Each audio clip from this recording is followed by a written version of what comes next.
You also released a couple other EPs on See Saw as well. The Gangrene EP with Sickness, and also the DJ Dusk as well. Yeah, that's right.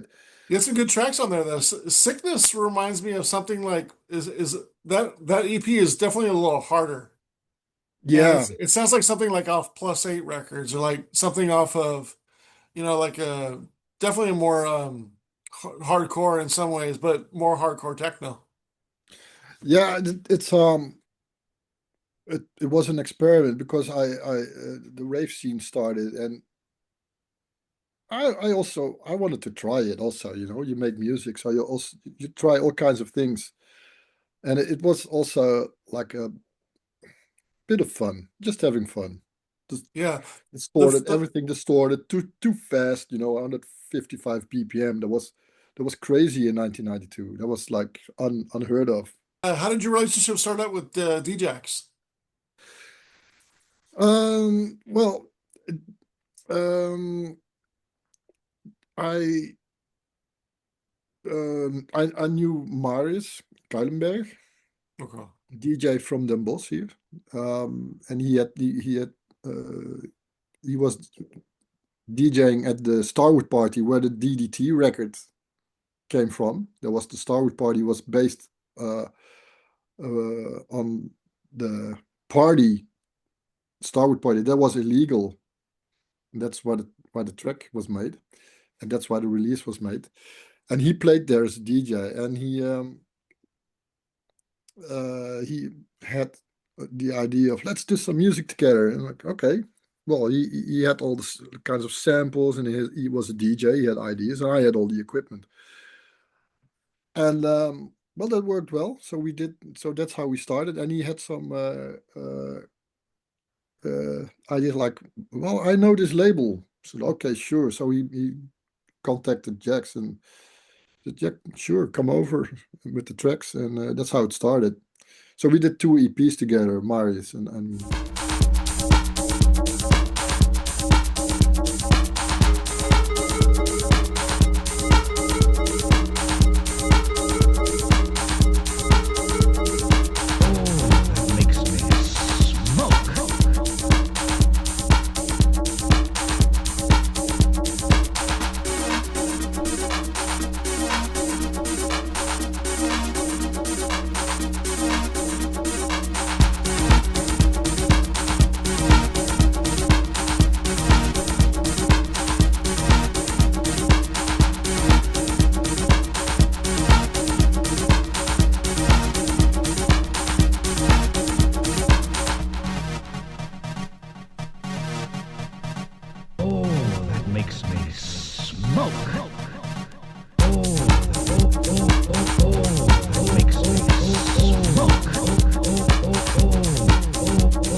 You had some good success with those. I mean, the track Night Sounds is amazing. House Shield. And also, yeah, man, that sounds like nothing. That was probably so original during the time. I mean, I still don't think there's anything that sounds quite like that. We had a unique sound, I think. Now, when I look back now, and then it was fun to do, but now it's like, okay, that was pretty original. We also sampled some records, of course, but yeah, some tracks are standing still pretty good now. I feel like the track Positive Nuisance, I feel like it should be like a national football team chant. Like a track that, the I feel like it should be like a football song. Yeah. That could be, yeah. That was also fun. It was fun to do, yes. Yeah, the Major Malfunction stuff's great.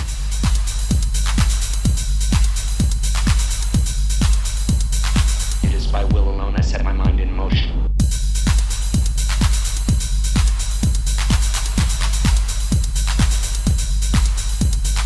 It is by will alone I set my mind in motion.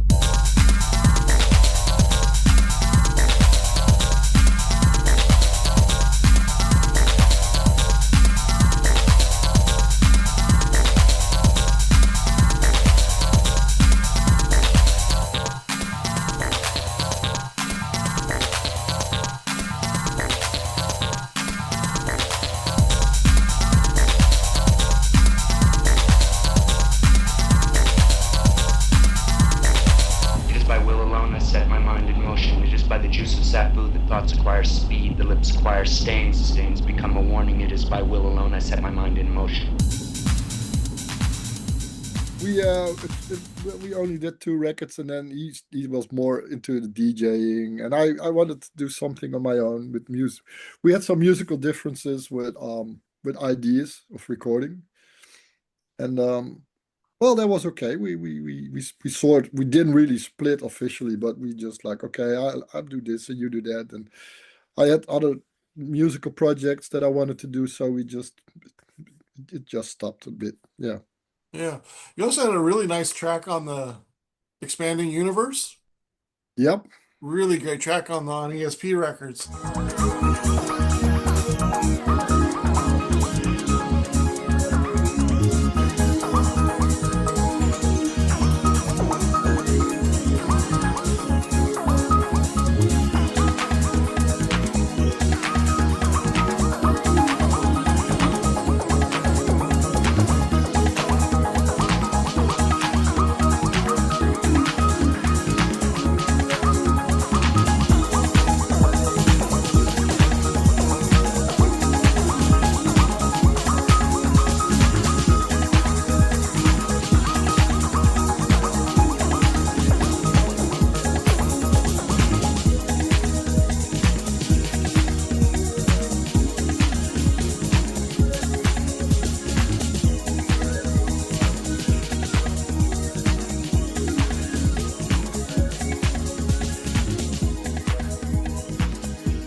I had recorded so many things and I released so many records, and it's not to brag, but I just had my share of BPM. So I was like, okay, I want to do something totally different. Oh. And then I went back to where my roots were, and it's the ambient and experimental stuff, and like the Brilliant Trees, David Sylvian, that kind of music, more the romantic and esoteric. And so I started making music in that direction. And then I had the idea like, oh, maybe I start a label. But I wasn't really sure about it. Then I was asked to do some records for in Germany, Klang Electronic, and in Belgium, I forgot the label, Mechanic, I think it was. Mm-hmm. And then I did some tracks with Joost de Leijser, DJ from the Netherlands, but he lived in Belgium. And then I started to get some fun out of the house music again, and the dance music and the techno, and so it started to come back after a year or two, a year and a half. So uh, and then I had a lot of great tracks that I recorded, and I think I had a lot of contact with Joost at that time, and I think that's how it became. Like the idea came of like, let's start a label. So I think he inspired me a bit with our talks when I think of it now. So I just did it. Just started to do record label. Like, okay, and it was just like, okay, I have to release music. I have so many great tracks, and some I had a lot of tracks that nobody wanted to release them, and I sent them to RNS, and I said, and then they want one track, or I sent them like 5 6 tracks, and they want one track, and I was like, yeah, that's not. I want everything released, I want to. So I just started my label, like, okay, let's see what's going to start, what's Is there happening. any thoughts behind like the artwork? Like, is there any It's upside down, but they have it upside down. Oh, sorry. Is there any did you design the logo and everything? Yeah, the logo came to me from a dream. What was that? I had that logo when I had it in a dream. I saw it in a dream. So when I woke up, I drew it roughly, and then later I fine tuned it And yeah, I was very interested in all kinds of magic and Enochian magic and all kinds of stuff in that that's related to that. So that's why I choose that. Yeah, that symbol alchemy. That was also stuff that I was really into. Yeah. So that was the idea of the label. It's that's why it's called Signum. Signum is a sign. So that's exactly the logo. It's the sign is the logo. Awesome. But I wanted to do any kind of music. I just wanted to release music, and I wanted to release music from where I live. So that's why I have the artists like Artvark, Mike, DJ Artvark, and Sander Caron, Sonar Lodge. So I wanted to be the label for my area. Like Jax was like started for Eindhoven, and Evolute from Stefan Roberts was also Eindhoven, and you have Utrecht in Utrecht. So I was like, okay, let's for my area. I wanted to be Signum. I want to do music, release music from artists I know, and then I picked up Signum mostly for releasing my own stuff, just releasing anything that I do, and not. I also discovered that I'm not that good at marketing and all that stuff, and for other artists. So I think they should be going to another label. I cannot give them what they need, like promotion and support, and I can release the record, but I like making music instead of doing all the business stuff. That's that's a totally different thing. Two of your aliases that you've continued to record under throughout the years, from the early years through the Signums, is Flux Yeah, and In-Existence. Is In-Existence sort of your one of your main ambient vessels, yeah, and then Flux is your more underground IDM stuff or techno, or yeah. That's the IDM techno stuff. That's with Flux. and then around 2007, you pretty much you're just going to release going forward everything under your own name. Is that Yeah, the because plan? yeah, well, because I my the idea was okay. I'm gonna keep using the name In Existence because well, I had the Apollo on Apollo the release, and then I had on Signum the CD in 1998, I believe, and then I released uh, another CD on Signum, and then on Tone Float, yeah, that one. Yeah, that's one. That was supposed to be on the Pete Namlook label. That was crazy. Yeah, He I was have well, not to because I got I all my found music out. Here's the tone float, yeah. and of course this one too. Oh, you have that too. All right. Yes. Yeah, yeah. I found this Yeah. at So a Baltimore record store, strangely enough, in like okay. 2009. Okay. Really odd. Yeah. So um the first the CD that you showed of Truth, Eternal Beauty, and Nod. There's like one long ambient track of 45 minutes, and that was supposed to be released on Pete Namlook's label, but Yeah, it then was he had good. some distribution problems, so he stopped releasing music. Yeah. Oh, yeah, that was right around Unfortunately, that all time. Yeah, yeah. that's too bad. That was one of my questions for you before you told me, before we got on the call that you were has. I was wondering if you'd ever consider or ever approached Pino or he approached you about making music. Was this just something that you had made and you felt like it was right for his label and you sent it to him, or did you have a conversation before? Or Um, he contacted me. Hmm. He contacted me because and if I want to do a release, so that's when I send him something, and I send him several tracks, and he liked this one, Oh. And and is we that were at the point at making artwork. I have the faxes still. oh I still have the faxes. I should look them up. We had a uh, conversation and we talked on the phone this like one time, and yeah, the but then it so. because the project didn't go through, I thought later on, like, okay, I just release it myself. And but that's why I wanted.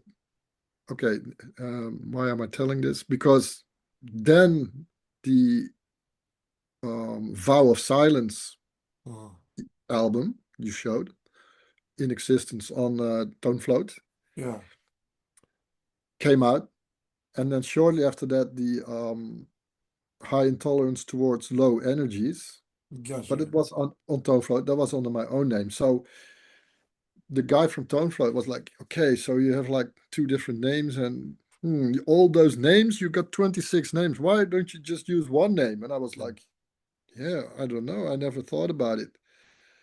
And so we had a talk about it, and he convinced me, like, okay, just use one name. Why not? I mean, all the you got several artists that just use their own name. It's not really unique, right? Uh-huh. It is kind of a So 90s thing, more of a 90s thing than yeah, it's yeah, really like a lot of producers from those days, they use different names for different projects. yeah, And so that's when I started using my own name, and I made a decision like, okay, I just use my name, and that's it. If I make techno or ambient or whatever, I just use my name. That's what yeah. I decided to do that. The in existence stuff is just amazing. Oh, It's thanks. just amazing stuff. I mean, there's so many great songs. Throughout the was it 5 albums? Yeah. Just amazing, amazing stuff. In Search of Love is has to be one of my favorite tracks that Oh, you've yeah. ever done. Oh, It's just thanks.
it's just like on another level. It's just something that I've really had a desire, and I know I spoke with you before about getting that remixed someday, and because I just it's so in tune with what's going on today in house music.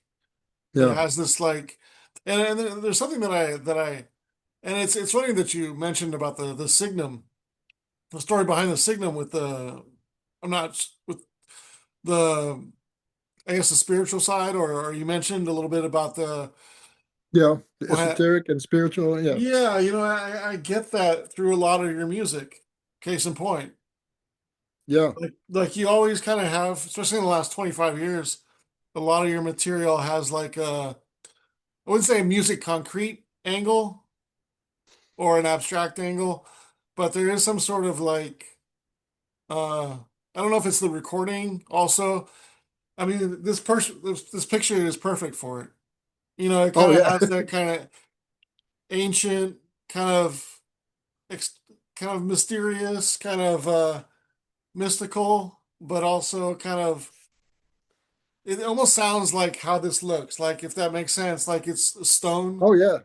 That's like I am you very have this ancient feeling about your music okay. that's amazing. Yeah.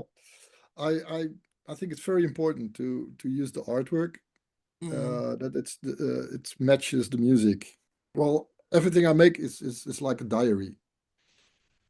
It's like a huge diary. If you take all my songs, I think you just read my life. It's in the titles or in lyrics or all kinds of things that I find interesting or that I think are important. That I use that in my music. And like the picture for the little angel on the front, for this movie. that's where I was born, in the city Vught. That's the city here. And there is this mansion. It's called Zionsberg, Zionsberg. That's the Dutch name, Zionsberg. And that's in the garden. That angel sculpture is standing in the garden there. And I made a track about that place. It's like really special place. But so everything that I do is related to something in my life. That's what I wanted to say. The high intolerance towards low energies, the album you just showed, that's also from my city where I was born and raised. And there was a sort of, it's not a monastery, but it's, I don't know what's the English name for it? Like sort of, it later became a sort of, well, it was a sort of orphanage, sort of. And then it became abandoned.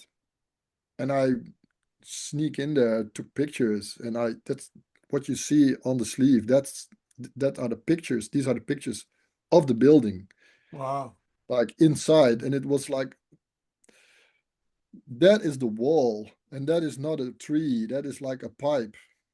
And it was really weathered. Wow. So it's all dust and rust, and so that's the exact building. So a lot of things are related to my life in a way. Yeah, that's the inside. Yeah. Yep. Awesome. Yeah. So things are I keep them close to what I experience, and there's a lot of things in my music. Yeah, I mean, the most song things. titles. Yeah, song I mean, titles, are or yeah, or I have, I think, Ritual Romanium. yeah, it's because I was raised as as a Christian. Well, I'm still a Christian, but I'm not practicing that. But so I was raised with all the Catholic things, going to church, and that this was a Christian, the building what I was talking about, the orphanage. It was for Christians, and it was run by like sort of priests, or something like that.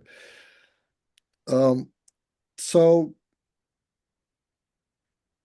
when when I was little, my I remember one time that I was really small, like 4 or 5, and I was really annoying to my parents. And it's just like they said, "We're going to bring you to the orphanage if you keep going." So I just kept going, and they put me in the car, and they drove me up to that place, and they put me on front of the place on the steps, and they drove away, and I was standing there like, crying, and then they turned around and picked me up. You see what that? And I never forgot that. So that's why I had to make music about it. It's like, Oh. I think it's like, how do you say that? Like, I don't know the English, how you explain that. Like to uh the experience, you make you make music about the experience, or how do you say that? It's like, Um, your inspiration for well, making not music. inspiration. Like, it's like a healing, sort of healing. Okay. So you think back and like, oh my God, that was like really traumatic. I'd never realized it until when I was like 50. And then I realized like, oh my, that happened. That actually happened. That's not just a memory. And that was pretty bad. Actually, it was not okay. You know, it was. I must have been really annoying, but so I think yeah, it was a period in my life that I casted out some demons. So that's why the music sounds like really dark and Yeah. yeah, it's not a nice record. It's not a so well let's put on some No, it's not a dance record. it's not a dance record and it has very it's layered and it's very dark and it has um it's like almost casting out some demons. That's how I like yeah. Yeah, I mean, a lot of your releases in the last 20, 25 years have just, I feel like they haven't got the due that they should. And I don't know quite why. I mean, it may take years for people to find them. Case in point, another great release you did. Oh yeah, that I mean, this is one of it's one of the best packagings I've ever seen for a CD. It's just amazing. I'm actually doing a three-part series on the history of CDs cases. The first part I did the early kind of singles from like 85 up through maxi singles, and then packaging like double singles and all the different packages they've gone through the years. And then the third part is I'm showing some of my favorite packages of all times for CDs, and this is one of them. I mean the attention that you did in here, I could do a whole video just about your thoughts process on this entire package. I mean, you yeah. literally put a sticker for each 50 copies, and then if you put them together, they match and create a whole picture or the story. Now you get a sentence, you get a message. You get a So message. everyone is if you can contact everyone and everyone shares their letter and their And number of the CD, and then you is get the that this one message. here? Yeah, Okay, so this is the one everybody puts together. yeah. Uh, So amazing. so like okay, I got number one, and this is my letter. I got number two, this is my letter, and that's how you. But I did the same with the Amazing. In-Existence CD. I did the same thing. Well, there is a message on the CD, and when you add the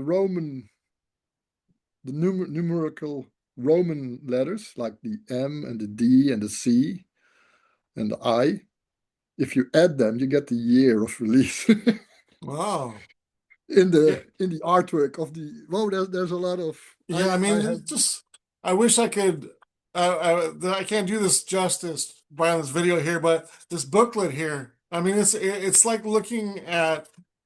I mean, the pages and the way it's written and the font and yeah just the paperwork and the see-through paperwork. I mean, there's so much effort and money and time you put into this release. This is amazing.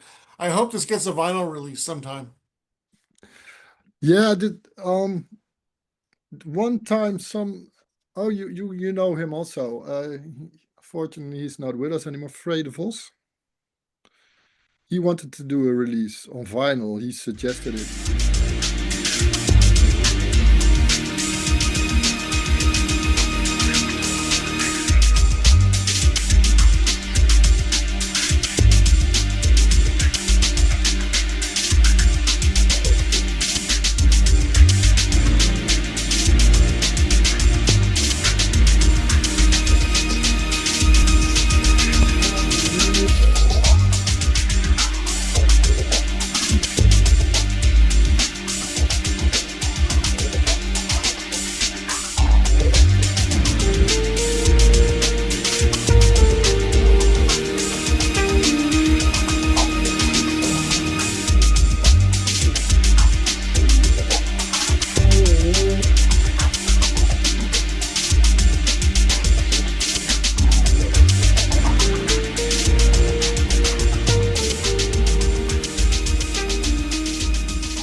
I mean, there's some Years amazing ago. tracks on there. Dark Yeah, Memoirs, yeah. Linnea, Resurrecta, Flux Resurrector. Yeah, Drums. yeah. Awesome tracks. I like that also, that album. I like it very much. And Maybe, that yeah. recording Maybe I is should. fantastic, by the way, too. Oh, you, yeah, really? Oh yeah, I mean they sound so they're not even though they sound a little bit digital, they sound like it's like a perfect balance between analog and digital.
Kind of skipping around a little bit, but 2006, you're on Discogs. I get a chance to meet you online, along with quite a bit other members of the community on Discogs forum, and you were one of the early celebrities that kind of was part of our forum, and ended up releasing a record with one of the regular forum members in the Kremlitz EP, which is phenomenal, by the way. What On Mighty EP? Mighty Robots. Oh, yeah. Yeah, Crema hits. I couldn't Yeah. find my copy. It's somewhere in my record shelf, but Oh, yeah. awesome record.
I hope you do another release for Shipwreck.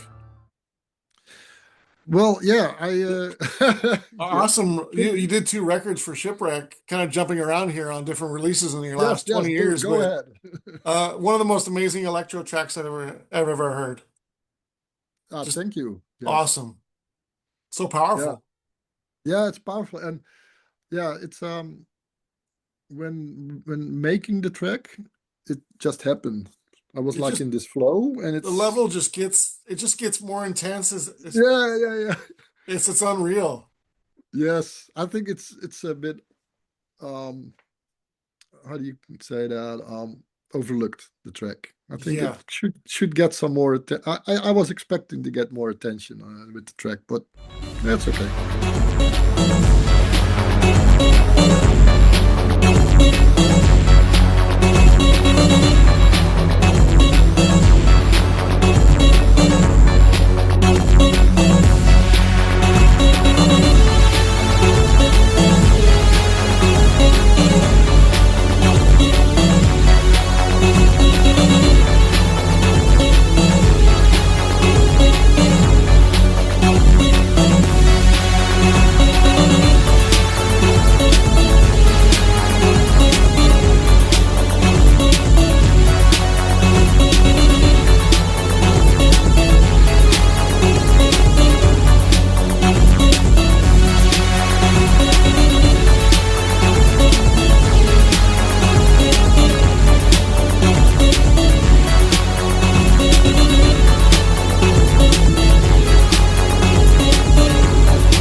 I try to pump up the records that I like and love Ah, and feel like need more attention. And I should you'll I should you'll pay you see quite a more. few on your releases. I have. I should pay you more for the reviews. Sorry about Well, that. yeah. And so maybe around maybe kind of going into 2012 time, you did a really good job of covering your back catalog, some of your the Noise Architect. Yeah, Also, you sent me these systems what's that? declassified releases, and also your Oh, unreleased compilation. oh, you got the CD version or the CDR version. Yeah, the systematic declassified. Yeah, that's like 5 albums now. There's five of them And now, and those are all your unreleased music, just yeah, from. all unreleased music. Yeah, it's close to 100 tracks. So I wanted to take the last little bit of time and talk a little bit about your studio. I can remember, oh, it might have been like 10 or 15 years ago when we first started chatting on the phone, and you were actually in the process of building your own studio. Is that Yeah. was it Flux Studios? Is that what it was called, or was that a Yeah. different studio? No, I named it Flux Studio. Yeah, Flux Flux Studios, Studios. and Yeah, it's behind my house. It was a garage, and it's like 5 by 7, and it's lowered like 60 centimeters into the ground. It's lowered, wow. and so I can stand in it, and it's soundproof 100 dB approximately. So when I started drumming a couple of years ago, again, I can just get in there at 12 o'clock at night and go drumming, go crazy, and no one will hear it. I remember when we talked about the internet track on Shipwreck.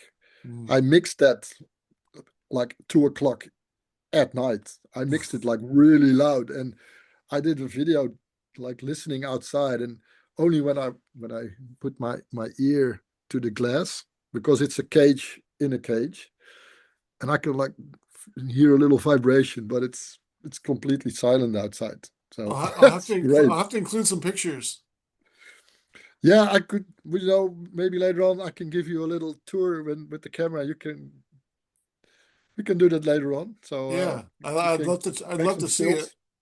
Yeah, Does it I have a voiceover booth, or does it have a vocal booth, or it has a vocal booth, but okay. it's I use Use it that for your for my drums? drums. I Yeah. use it for the drums, and now it's gonna go completely out of hand. So I have too many cymbals, and but now actually I'm cleaning it up. So before it's empty, I'm gonna empty it total. So we have to do it fast. So Well, we will discuss that later on. okay. Yeah, What's your mixing desk of choice these days? I have a Soundcraft Oh, okay. Early late 80s or 90s or 90s. okay. Yeah, So the I 32 have or a 16 48 and a channel? 24/8, and I have a Okay. 16 2, and I have Okay. two big ones. Is it like gray? Yeah, Like it's like a grayish blue they use, right? Kind of a. yeah. This I have the I I I don't have Wi-Fi in the back, so otherwise I would pick up Oh, that's the right. laptop and walk over Yeah. there. But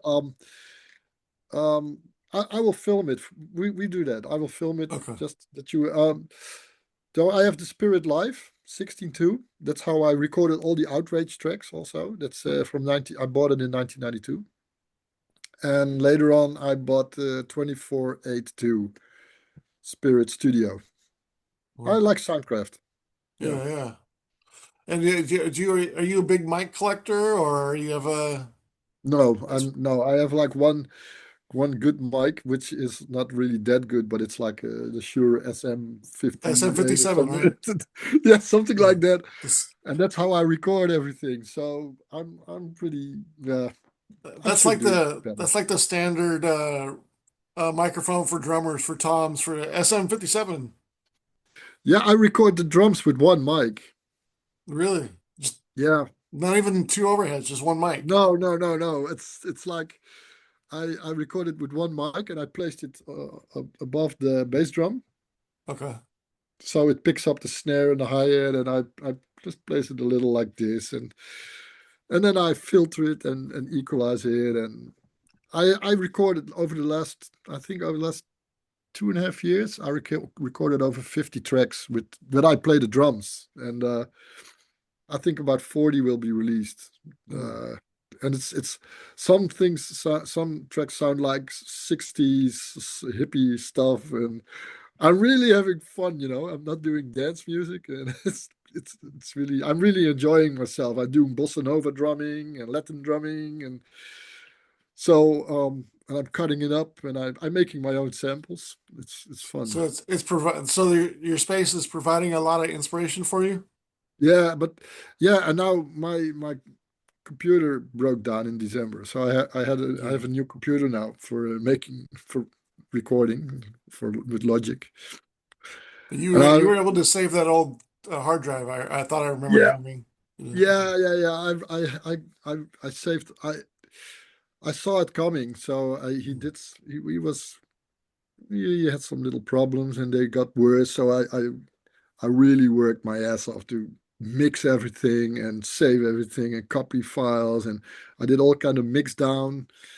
So I have final mixes of like 40 tracks, and the other tracks that are partly finished. But Are you more of a workstation person, or are you kind of walk around and plug stuff up, or how do you operate when you're creating tracks? well, what I used to do is just plug stuff up that I need. So, oh, I need this delay, then plug it in and use this delay. And oh, I want to use that drum computer and then plug that in. Oh, want to use something else? Oh, take it out and I'm not working with patch bass, and I don't like that. Oh, And what I'm doing now is I do a lot of stuff. I record stuff like just I have a chain, or in one song I just took a chain and recorded that I I made noise with the chain, uh, and I slowed it down, and that's I do and like then you'll try to figure it out where it goes, what song you can use it in, or how it turns into a yeah, song. I take it from there. So I take percussion like different kinds of wood and do something, record it, cut it up, and build something around it. So yeah, it's more fun at this moment. I think it's more fun to do it that way instead of having like 1,000 plugins and like no idea where to start. So, Hmm. but maybe in a year, I think I talk totally different. Maybe next year when we talk, it's like, oh yeah, I only use plugins and I think it's great. And but this is the vibe I'm in at the moment. Hmm. Doing physical drumming and yeah. Nice, nice. So what's your what do you have coming up in the future as far as music? I'm working on an album that's almost finished, and it's inspired by my trip to Australia. Been Oh, there well, 2 times now, so and I like the country so much. Yes, it's I liked it, and so uh, that what kind of style is it? it has like rock and acoustic stuff on it, ambient, and yeah, it's also 2 tracks that I'm doing drums, but it's also programmed with acoustic guitar samples. Hmm. But I have no idea. I'll share it with you, and then you tell me how it sounds. So, Okay, could be like a brilliant. what's the style? You Well, it sounds like you're inspired by a David Sylvain type thing, yes. I think it's well, it's not exactly like or him, John but Fox maybe. John Fox. no, I'm not a fan of John Fox. No, No, not no. Okay. really. No, that's no, that's it's like some people are the Stones and some people are the Beatles. It's like I don't know, but I'm just joking. Sylvain's a little bit more sensitive, I suppose. More I think inspirational, it's more emotional, I think. yeah, neo-romantic maybe. Fox is a little bit more like technical. Yeah, it's more Um, technical. I miss the sensitive part, the emotional, yeah. romantic part. I think Dave Sylvian is more of a poet. It's like, Mhm. but yeah, um, and So maybe it's just a world album. It's a world sound. it's like a little bit of world music, and I have Uh, some influences from. any Aboriginal in there since it's No, Australia? there's no Aboriginal in there. No, But you got the drums. I could do that. Yeah, You got the organic drums going.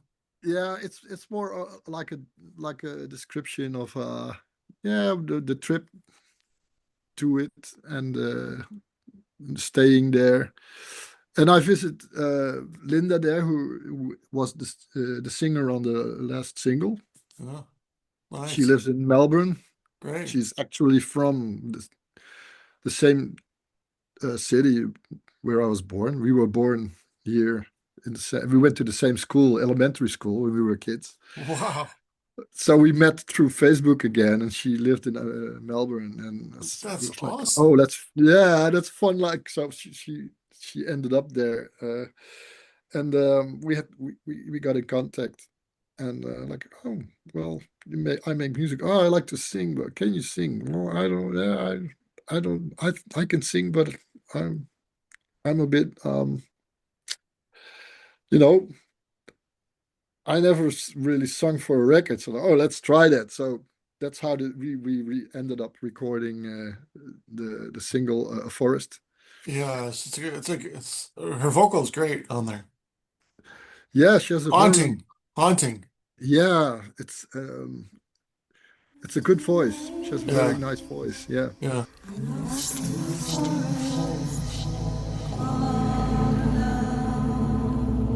Girls never there.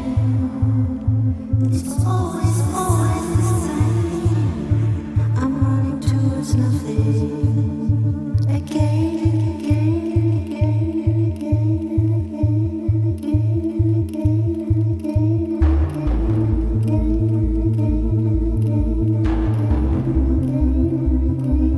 again,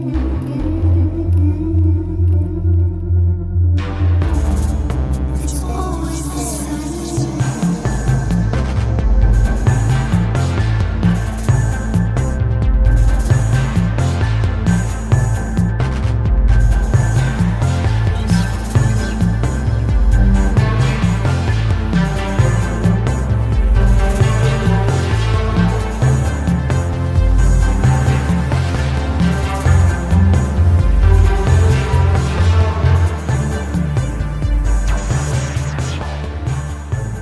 I know you're really into field recording too. Did you get any chance to do any field recording out there or Yeah, I recorded a lot of birds because like they have totally different flora and fauna there. It's like um I also got inspired by paperbark trees. That's crazy, but I, oh, that inspired me, and I recorded a lot of birds there because they sound totally different from here.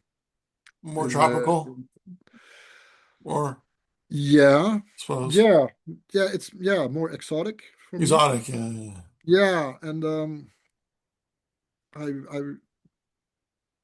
I use that in some songs on in the background, and also when I walk, and I just recorded stuff that I like. Yeah, Nice. water. Yeah, it's like boring cliche. Water. You recorded water. Yeah, I recorded water. You know, Well, you'll never know when you might need it. yes, but it's like also for me when I record like the atmosphere. That's the atmosphere.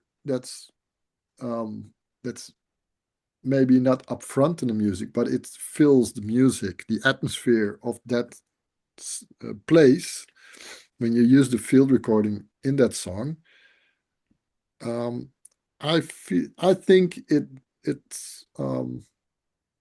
adds to the song, Mhm. to the how you receive the song. Yeah, you know So you know one what I'm thing. trying to say here. You know what I'm. Yeah, one thing I love about field recording is it it takes your music to a place. It takes you to a place. So Exactly. So yeah, it that's helps what I love to, about it. yeah. And also like when you're just standing there, like in the woods, and there's like cicadas, crickets, Uh, the cicades, how do you call it? the Yeah. cicadas, yeah, Cicada, yeah. yeah, They're really noisy. yeah, yeah, But before they start, you hear little noises. And when you're just walking there, you don't notice it. But yeah, when you record it and you listen back to it, it's like there's so much happening, all the details, yeah. like a little noise there and a little noise there. And it's like a little song in its own, you Yeah. know? It's Yeah. so, Oh, yeah. We had some huge cicadas in Washington, D.C. They were like 17-year cicadas. They would come out, and they came out when I first moved to there in 2004. And it was just a constant, once they were all hatched and stuff, it was just like a yeah. constant, like, buzz in the air. It was so loud. I never experienced anything like that. My dad grew up in Africa, and he said the Oh, cicadas out there were just unreal. Just this big and yeah. They where I was, they were also this big. I found a dead one and it was like huge. And yeah, it was really loud. And the possums also, they like they're spooky, they're eerie, they're really crazy sound. yeah, It's like what's happening, you know? And yeah. they walk on the roof, they run over the roof. It's crazy. But so that's for the field recording. I used the field recording also for the cover of Forest. And the second 7-inch is coming. Fire Them Liars. What is that going to be on Signum or? Yes, that's all. Everything is going to be on Signum. Okay, is it techno or is it It's not really techno, but it's got a beat. uh It's a sort of electro kind of, and and I'm singing in it. It's really a song with just not just two lines of it's text, got a but chorus and verses? actual. Yes, it's actual song. You can when you hear it, you can sing along with it. Everyone should sing along with it. And on the backside, also when I'm drumming, and it's also a song, the story of Nafsi Naf. Nice. Is It's the this going to be story of through? Nafsi. Uh, Is this going to be through record industry also? Are yes, they going to press it? it's pressed as we speak.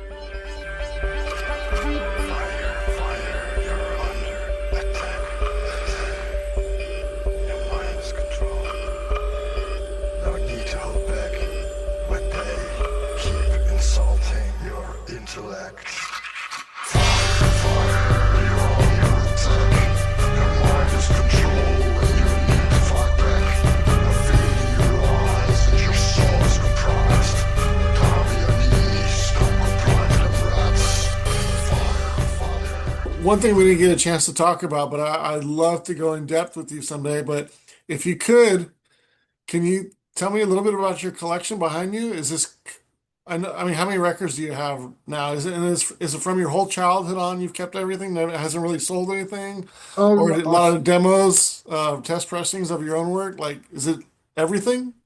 yes, this is well part of the collection. Let me see.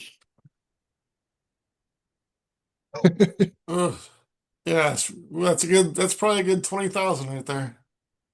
Then I got here also. Yeah, that's a good 25,000 probably right there. I don't know, but well, these are my own releases Okay. up to here. So like this. What do you think is your most rare record that isn't your own? Oh, that isn't my own. Let me put on the light. Well, I think I have this yoga club record. Yoga Club? Yeah, that's this crazy record. Where is it? Um,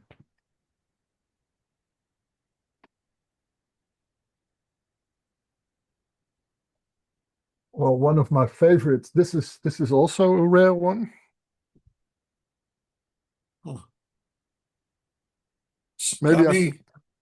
maybe I should put this here. We can do a whole session on the records. This is Jason King, Peter Wingard from Jason King from Department S. And this was deleted. Can you read it? Yeah, was that late 60s? Yeah, this was recorded, I think, in San Francisco in the desert somewhere, and a whole bunch of hippies on acid, and they were tripping and just recording everything and pressed a record. Whoa. This is like really rare. I found it for like $1. That's awesome. And Man, I would love to look through your record collection. we should do that because I got some really nice stuff there that you. And the great thing about I know I mean, it's like your music. You have such great taste in all different kinds of music. I can't imagine your collection must be amazing. Yeah, I have classical and I have a lot of new wave. And there's one that I really that's really special. That's this one. Mm. Let me see with the lighting. Yeah, that looks sort of like a what do you call it, Martin Denny kind of record. Well, this is like Afro funk Latin. This is like really good stuff. This is Kind of spacey funk. yeah, it's like 70s. Is that from like Ghana or somewhere or No, it's from Belgium. really? Yes, it's crazy. Like I don't know if I know I've told you in the past, but my grandfather, it was they were missionaries in Belgian Congo Oh, really? in the 40s, 50s, and 60s. My grandparents. So Oh, really? my That's father great. grew up in Zaire, in Belgian Congo. Yeah. Uh-huh. They made a song about that. Really? In Zaire. Sounds like something from Lion King or something. No, that's a That's very awesome. exotic. Yeah. Oh Yeah, man, I'd love to look through your we should do collection. well, we should do that maybe one time. That would be fun. Yeah, Just walk through because I got some things that are really crazy, I think. good stuff, man. Well, I really appreciate you taking some time to talk with me about your career and stuff. I'm really happy that we could talk, and you've been a really good friend, and I really appreciate your friendship and all your great Yeah. music. You're one of the exceptions when they talk about don't meet your heroes. Well, I'm so glad I met you over the last 20, 25 years. You've been an amazing friend, and just big fan of your music. Thank you. Yeah. Yeah, Great talking to you too, and great that we met. That's great that we met through music. yeah. Through your music too. Yeah, yeah. Yeah. Yeah. Cool, cool. Yeah, Awesome, man. it's Thank you, man. I really appreciate it. yeah, well, thank you for doing the interview and having and being interested in my stuff and Oh, that I could talk about my music and explain some things that yeah, I wanted to share. That's great.